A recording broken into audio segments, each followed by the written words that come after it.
Na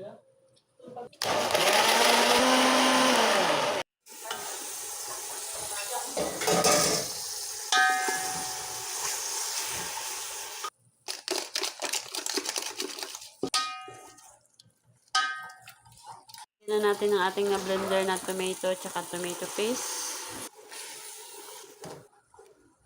Then, lagay natin ang 1 liter na water.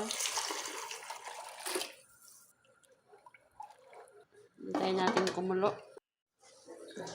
Kumulo na. Lagay na natin ang ating pasta, spaghetti.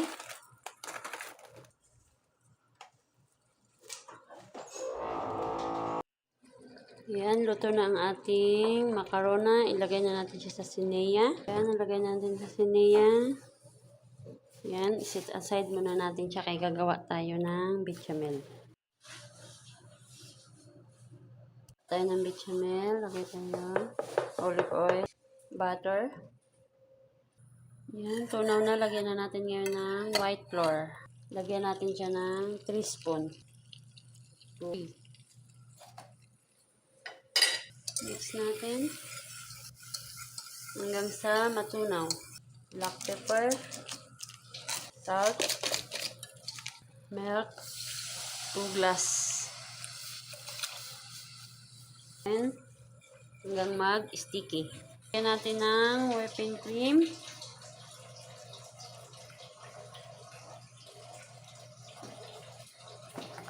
Lagyan natin ng butter cheese, 1 spoon. Yan, sticky na siya. Ilagay na natin siya ngayon sa ating macarona. Toppings na natin. Yan, toppings na natin ang ating bechamel sa macarona.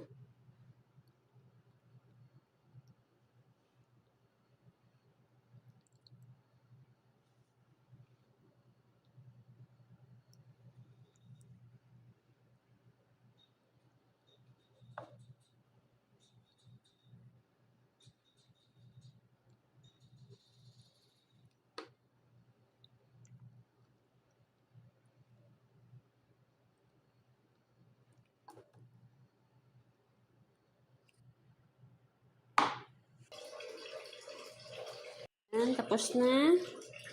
Lagay na natin ngayon sa puron. Pa-brown na natin ang bechamel.